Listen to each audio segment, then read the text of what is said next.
오늘 읽은 이 본문 말씀은 이제 우리가 잘 알고 있는 애굽에서 마지막으로 나올 때에 최종적으로 하나님께서 하신 그 재앙에 대해서 기념을 하고 그 있었던 그 재앙들을 절기로 삼아서 자자손손이 잊지 않고 물려주며 깨달을 수 있도록 하라라는 하나님의 명령을 기록한 내용입니다.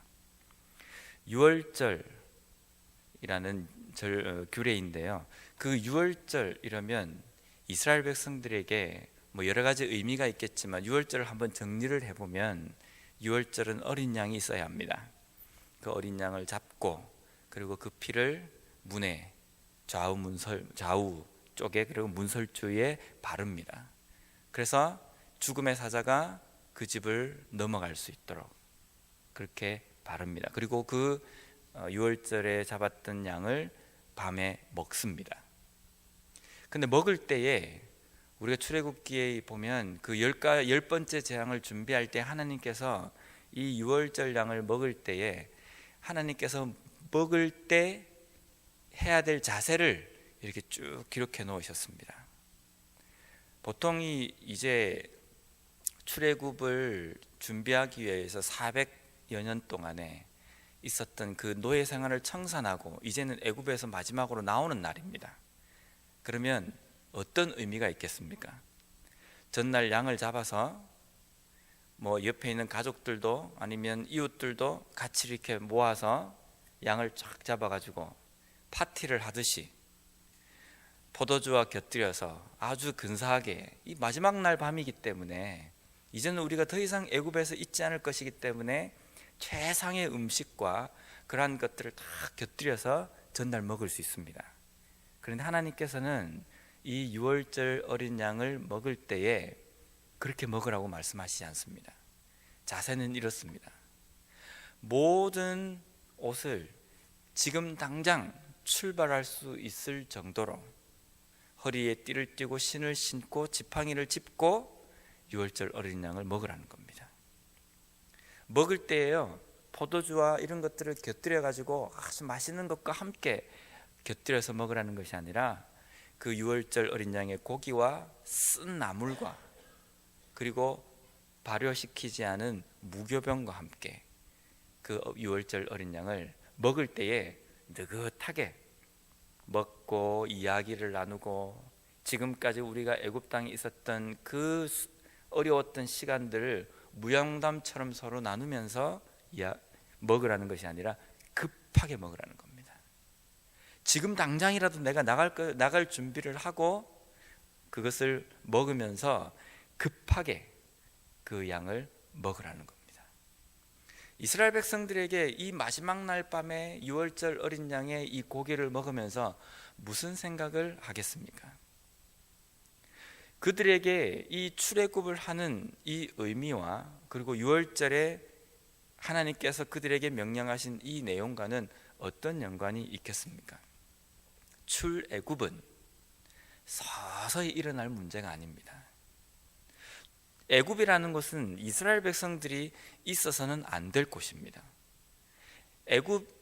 애굽이라는 것은 하나님께서 약속하신 땅이 아니라 하나님께서 약속하신 그 가나안 땅에 가기 위해서 반드시 이스라엘 백성들이 거기서부터 나와야 할 곳입니다. 있어서는 안 될 곳, 탈출해야 하는 곳입니다. 탈출해야 하는 그 곳에서는 문기적 거리다가 서서히 나오는 것이 아니라 급하게 바로 즉각적으로 나오라는 의미가 거기에 담겨 있습니다. 오늘날 우리 그리스도인들이 신앙생활을 하면서 있어서는 안 될 곳이 있습니다. 마치 애국과 같은 곳입니다. 이스라엘 백성들에게 있어서는 안 될 곳 애국처럼 우리들에게도 있어서는 안 될 곳, 거기에 주저앉아서 우리가 느긋하게 있어서는 안 될 어떤 곳, 어떤 시간, 장소적인 개념도 되지만 시간적인 개념, 의미가 있는 개념들, 그런 것들이 있습니다. 거기서 우리가 나올 때에 조금 내가 정리가 되면 이제 마지막으로 내가 나올 것이기 때문에 여기서 내가 지금까지 누리지 못했던 것을 충분히 다 누리고 난 다음에 그 다음에 이건 될 수가 없다는 겁니다.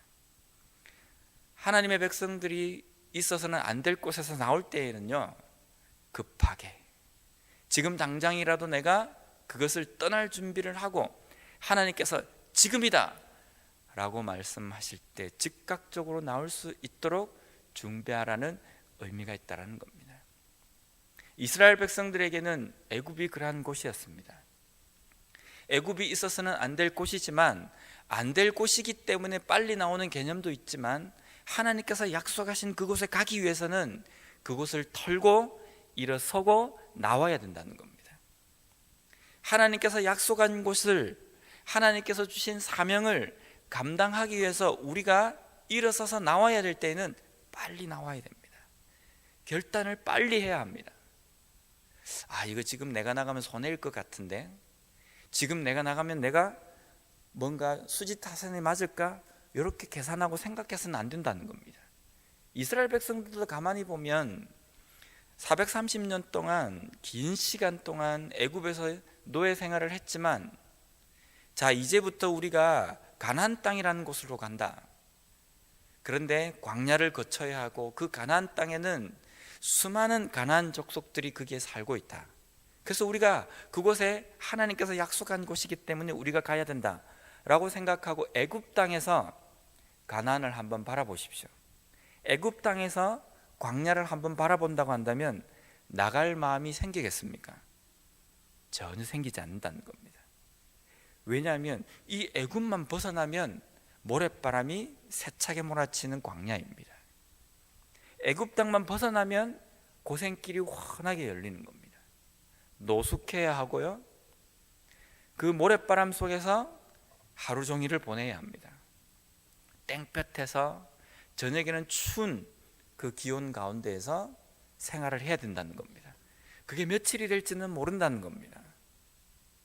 아마 이스라엘 백성들의 가운데서도 우리가 여기를 나가는 게 맞긴 맞겠나? 진짜 우리가 여기에 나가가지고 뭔가 수지타산이 맞을까? 이런 계산을 한 사람이 있을지도 모릅니다. 그런데 하나님께서는 그러한 이스라엘 백성들의 삶이 될 수 있기 때문에 그들에게 애굽을 나오는 그 마지막 날 밤에 너희들은 이런 자세를 가지고 출애굽을 준비해야 한다고 이 유월절의 규례를 말씀해 주십니다.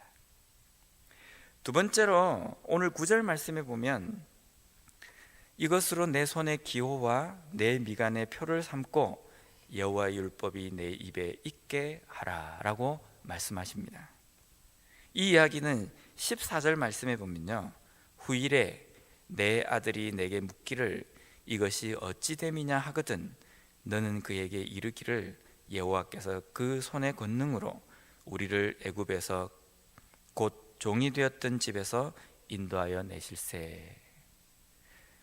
미간에 표를 삼고 손목에 기호를 삼고 그렇게 삼아서 들어가면서도 기억하고 나오면서도 기억하고 길을 걸어갈 때든지 앉아서 쉴 때든지 하나님께서 하신 이 일을 잊지 말라라는 겁니다. 내가 잊지 않고 계속 기억하는 그것에서 멈추지 말고, 만약에 너의 자녀들이, 너의 후손들이 이것을 묻거든 설명해 줄 수 있도록 잘 알고 자녀들에게도 가르치라는 겁니다. 하나님께서 행하신 이 일은 무용담이 아닙니다. 옛날 호랑이가 담배 피던 시절에 있었던 그런 동화와 같은 이야기도 아닙니다. 마치 옛날의 역사를 추억하듯이 그렇게 말할 수 있는 내용이 아닙니다. 이 내용은 하나님의 위대한 그 힘을, 하나님의 위대한 역사를 나타내는 것이고, 그 하나님께서 지금도 함께 하시고 지금도 우리 가운데 역사하신다는 그 약속이 담겨 있는 하나님의 굳은 의지가 이 속에 담겨 있다는 겁니다. 우리가 이스라엘 백성들이 잊어서는 안 되고 상고하고 묵상해서 후손들에게 이야기해 줘야 되는 이 이야기는 오늘날 우리에게 어떤 것이 해당이 되겠습니까? 바로 말씀입니다. 우리가 가지고 있는 이 말씀은 종이에 기록되어 있는 하나의 활자들입니다. 그런데 이 활자들을 들어가면서도 기억하고 나오면서도 기억하고 길을 걸어갈 때든지 쉴 때든지 항상 상고해야 합니다. 나만 상고할 것이 아니라 이것을 내 자녀들에게도 도대체 이게 무슨 일이냐라고 물어볼 때에 설명해 줄 수 있어야 된다는 겁니다. 제가 전도사 때 다른 전도사님의 차를 타고 어디 길을 간 적이 있습니다. 근데 한참 가다가 둘이서 이런저런 이야기를 하다가 성경에 대한 이야기를 하게 됐습니다. 그런데 급하게 성경책 안에서 찾아봐야 될 것 같습니다. 그래서 제가 그 전도사님에게 물었습니다. 이 안에 성경책이 없냐? 차 안에 성경책이 없습니까? 라고 물어봤어요. 그 뒤에 있대요. 보니까 뒤에 보면 뒷좌석 뒤에 보면 선반 같은 게 있지 않습니까? 거기에 성경책이 올려져 있는 겁니다. 그래서 그 성경책에서 찾아보려고 성경책을 딱 잡는데 성경책이 떨어지지가 않는 거예요. 보니까 그것을 뒤에다가 본드칠을 해서 거기다 딱 붙여 놓은 겁니다.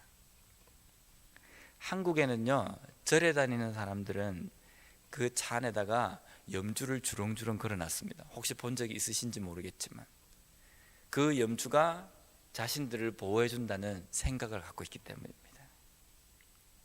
그 전도사님은 무슨 생각으로 성경책을 거기다 본드칠을 해놓은지는 모르겠지만 절에 다니는 사람들이 염주를 그 안에 놓으면 사고가 일어나지 않고 자신을 보호해 준다는 생각 때문에 성경책을 거기에 둔 게 아닐까. 뭐 그런 의미는 아니겠지만 그 성경책은 장식용일 뿐이었습니다. 왜냐하면 떼서 볼 수가 없는 겁니다. 그걸 보려면 본드칠을 뜯어야 하는데 그렇게 해서 볼 수 있는 문제가 아니기 때문입니다. 오늘날 우리에게 성경책은요, 거실에도 있고 침실에도 있습니다. 책상 위에도 있고 때로는 차 안에도 항상 성경책이 있으신 분이 있습니다. 그 성경책이 하나님의 말씀이 우리의 손목에 기호로도 있고 미간에도 기념으로 표로도 우리가 가지고 다닙니다. 그런데 이스라엘 백성들은 그것으로 끝이 났습니다. 하나님의 말씀을 기록해서 돌돌 말아서 손목에 차고 다니고 머리 위에다가 통에다 넣어서 이렇게 묶어서 다니기도 했습니다. 그리고 들어가는 문에 나오는 문에다가 그 말씀을 기록하기도 했습니다. 하나님께서 그렇게 하라고 하셨기 때문입니다. 그런데 하나님께서 그렇게 하라고 하신 이유에 대해서는 이스라엘 백성들이 깨닫지 못했다는 겁니다. 그렇게만 기록해 놓으면 되는 것, 그것으로 끝이 나버렸다는 겁니다. 하나님께서 그렇게 하라고 말씀하신 의도는 들어가면서도 볼 수 있고 나오면서도 볼 수 있고 언제든지 볼 수 있도록 하라는 겁니다. 언제든지 묵상하라는 겁니다. 잊지 말라는 겁니다.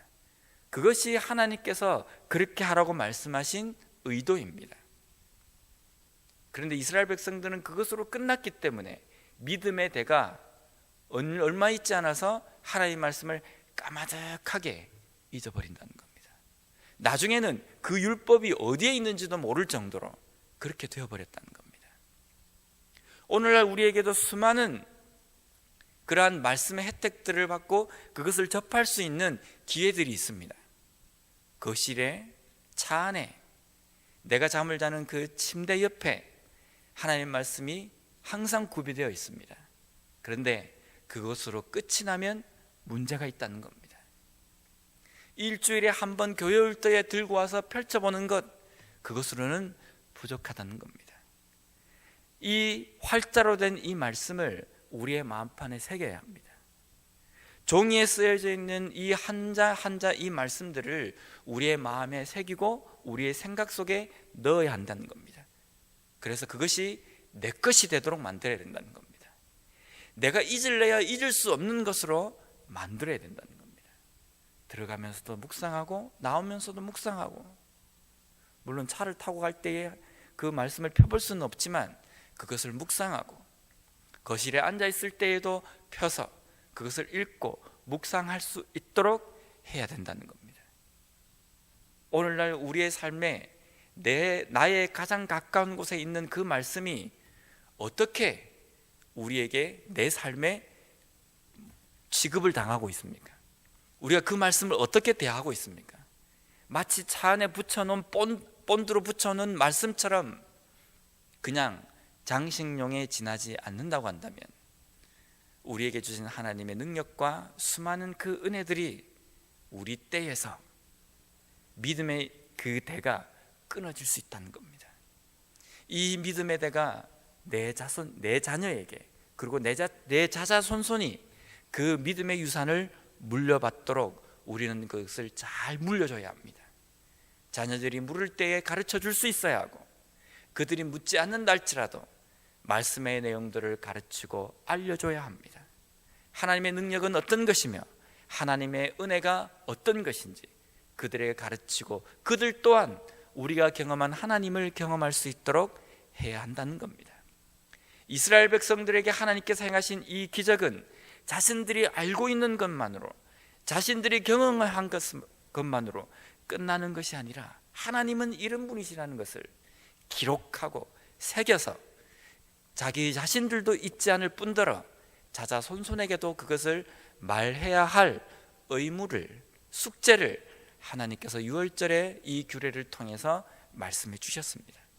오늘날 우리의 삶에서도 그러한 믿음의 대를, 믿음의 유산을 자자손손에게 물려줄 수 있는 그러한 훌륭한 믿음의 선조들, 조상이 되어야 한다는 겁니다. 그러한 삶을 살아갈 때에 우리의 믿음의 대가 우리 때에 끊어지지 않고 우리 후손들에게 물려줄 수 있습니다. 우리 교회도 마찬가지입니다. 우리 교회 또한 그 믿음의 대를 주일학교 학생들에게 잘 가르치고 그들에게 잘 물려줄 수 있는 그러한 삶을 삶으로 말미암아 하나님께서 원하시고 하나님께 칭찬받는 믿음의 조상으로서의 삶을 살아가는 저와 여러분들이 되시길 바랍니다.